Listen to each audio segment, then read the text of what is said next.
Assalamualaikum warahmatullahi wabarakatuh. Masih bersama saya Karis SPD dari SDN Bakti Keringan, Kecamatan Jikan, Kabupaten Blora, CGP Angkatan 7. Baik, kita lanjutkan. Saya tidak sendiri, saya bersama Ibu Kepala Sekolah, Bu Dr. Anda Wahminingsih, selaku Kepala SDN Bakti Keringan. Selamat pagi, Bu. Selamat pagi. Sehat Bu kabarnya? Alhamdulillah sehat. Alhamdulillah sehat, nanti bisa berjalan lancar dalam percakapan hari ini. Baik Ibu, dalam hari ini saya mendapatkan tugas dari modul 3.1, yaitu pengambilan keputusan berbasis nilai-nilai kebajikan sebagai pemimpin Ibu. Nanti saya akan mengajukan beberapa pertanyaan kepada Ibu dalam pengambilan keputusan dan mohon dijawab dengan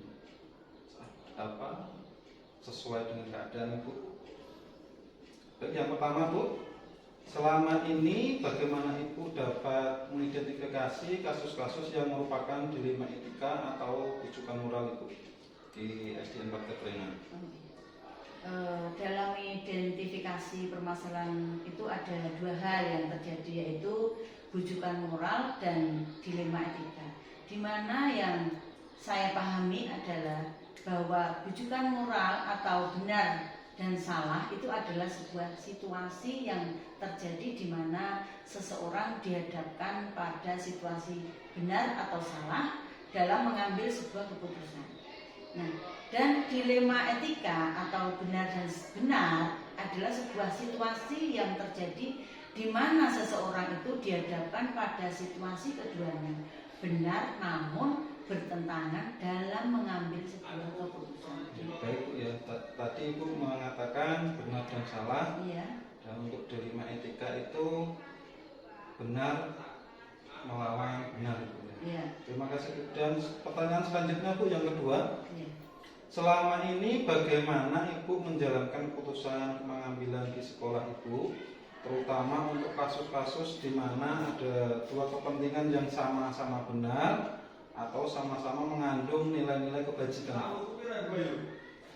Sebagai seorang pemimpin, ketika dihadapkan dalam situasi mengambil keputusan, tentunya kita harus mengidentifikasi masalah terlebih dahulu. Apakah kasus tersebut itu berada di rujukan moral atau diterima dilema etika. Nah, selanjutnya ada beberapa hal yang perlu kita lakukan untuk mengambil keputusan, yaitu kita harus memperhatikan 4 paradigma: dilema etika, 3 prinsip, dan 9 langkah pengujian keputusan. Baik Bu, tadi Ibu mengatakan menggunakan harus mengidentifikasi, memperhatikan paradigma dilema etika, ada 4 ya Bu ya. Yang ketiga ada 3 prinsip, dan yang selanjutnya ada 9 pengujian langkah keputusan. Baik Ibu, untuk selanjutnya yang ketiga, langkah-langkah atau prosedur seperti apa yang biasa Ibu lakukan selama ini? Prosedurnya itu. Prosedurnya itu yang pertama itu saya lakukan yaitu dengan mengidentifikasikan permasalahan yang ada. Kemudian saya mengenali nilai apa yang bertentangan dalam situasi ini. Setelah itu saya menentukan siapa yang terlibat. Dalam hal ini seringkali saya melibatkan guru untuk mengumpulkan fakta. Kemudian saya akan melakukan pengujian benar salah. Melaksanakan 3 prinsip resolusi, yaitu mencari kemungkinan penyelesaian atau opsi trilema. Selanjutnya saya akan membuat keputusan, kemudian merefleksikannya. Jadi harus merefleksikannya setelah itu. Oke, yang selama ini Ibu lakukan dengan melaksanakan 3 prinsip resolusi ya. Mencari kemungkinan penyelesaian itu dari trilema itu Bu ya. Dan selanjutnya Ibu merefleksikan dengan teman-teman guru sejawat ya, teman-teman guru ya. Dan selanjutnya Ibu, hal apa saja yang selama ini Ibu anggap efektif dalam pengambilan keputusan pada kasus-kasus dilema etika itu? ketika kita berhadapan dengan dilema etika, hal yang cukup efektif dalam pengambilan keputusan pada kasus dilema etika adalah menggunakan 3 prinsip resolusi, yaitu berpikir berbasis hasil akhir, berorientasi pada aturan yang benar, dan mengutamakan rasa peduli.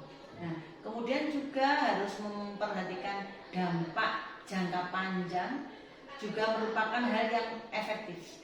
Selain itu juga sering saya melakukan diskusi dengan para guru dan pemangku kepentingan di sekolah untuk menyelesaikan sebuah kasus atau permasalahan. Ya, itu tadi mengatakan dengan memperhatikan dampak jangka panjangnya ya Bu ya. Ya. Dan melakukan diskusi dengan para guru dan kepentingan di pemangku jabatan di wilayah sekolah itu ya. Gitu. Dan selanjutnya Bu, yang kelima itu, hal apa saja yang selama ini merupakan tantangan dalam pengambilan keputusan pada kasus-kasus dilema etika Bu? Menurut saya, dilema etika itu adalah permasalahan yang memang agak sulit untuk diputuskan karena menyangkut hal yang sama-sama benar. Nah, itu adalah tantangannya. Namun, saya kembali lagi pada nilai-nilai yang saya pegang teguh, dan aturan yang berlaku, serta tidak lupa kepedulian terhadap sesama juga harus saya pertimbangkan terlebih dahulu. Baik Bu, untuk selanjutnya Bu, apakah Ibu memiliki tata cara atau jadwal tertentu dalam pengambilan keputusan etika dilema ya? Apakah Ibu langsung menyelesaikan di tempat itu atau memiliki jadwal khusus untuk menyelesaikannya sesuai prosedur yang Ibu jalankan, itu seperti apa itu? Menurut saya tergantung dari seberapa mendesak dan seberapa besarnya pengaruh terhadap lembaga yang saya pimpin. Jika memang itu memerlukan waktu dan pihak-pihak lain yang terlibat, maka saya membuat alokasi waktu khusus. Gitu ya. Berarti menyesuaikan kasusnya itu. Iya. Misalnya yang mendesak harus segera diselesaikan. Ya. Kalau misalnya, tidak ya kita sesuai itu. Membuat alokasi waktu terlebih dahulu kalau tidak mendesak. Gitu. Terima kasih Bu. Untuk selanjutnya Bu, adakah seseorang atau faktor-faktor apa saja selama ini yang mempermudah atau membantu Ibu dalam pengambilan keputusan setiap kasus-kasus dilema etika itu? Sebagai seorang kepala sekolah, tentunya saya harus mampu membuat keputusan dengan berdasarkan nilai-nilai kebajikan yang saya pahami. Namun melibatkan dewan guru juga atau pihak yang terkait, bukan hanya saya selama ini hal itu baik untuk siswa dan lembaga. Nah, jadi maksud saya gini, namun melibatkan dewan guru atau pihak terkait juga bukan hal yang salah selama hal itu baik untuk siswa dan lembaga. Misalnya gitu. Oke. Berarti dalam pengambilan keputusan itu melibatkan dewan guru ya? Iya. Dan siswa dan lembaga yang lain. Baik Bu, yang terakhir Bu. Iya. Dari semua hal yang telah disampaikan tadi Bu, pembelajaran apa yang dapat Ibu petik atau ambil dari pengalaman Ibu ini yang mengambil keputusan dilema etika Bu? Jadi yang selama ini dengan ambil itu. Iya. Oh itu jadi itu adalah nilai-nilai dari bajikan dalam ciri prinsip pengambilan keputusan, paradigma berpikir dan langkah-langkah pengambilan keputusan itu menjadikan dasar dari pengambilan keputusan yang bertanggung jawab. Baik. Selama ini saya bisa simpulkan bahwa Ibu dalam mengambil keputusan itu memperhatikan keputusan, yaitu memperhatikan 3 prinsip tadi ya, 3 prinsip, 4 paradigma dilema etika dan 9 langkah pengujian keputusan. Baik Bu, saya ucapkan terima kasih atas waktunya. Semoga kegiatan hari ini bermanfaat bagi kita semua. Terima kasih Bu.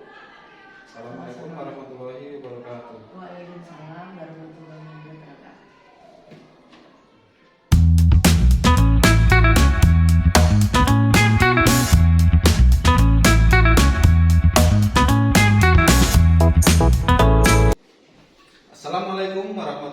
wabarakatuh. Waalaikumsalam warahmatullahi Masih wabarakatuh. bersama saya Karisat PDSD dari SDN 4 Ketringan, Kecamatan Biken, Kabupaten Blora, calon guru penggerak angkatan 7.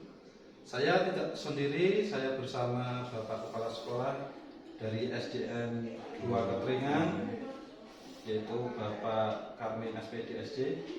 Selamat pagi Bapak. Selamat pagi.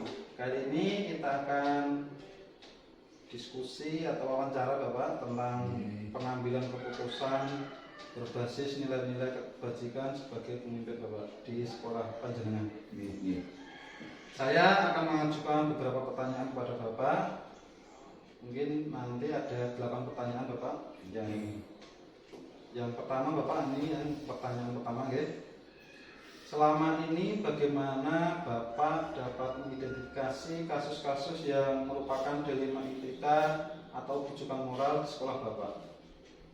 Terima kasih atas pertanyaannya Pak Karis selaku guru penggerak.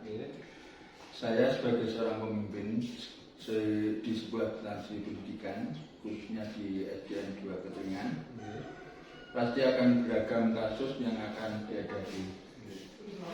Baik itu kasus yang keduanya benar tapi saling bertentangan, yang dikenal sebagai dilema etika, ataupun kasus yang salah satunya benar dan yang lainnya salah.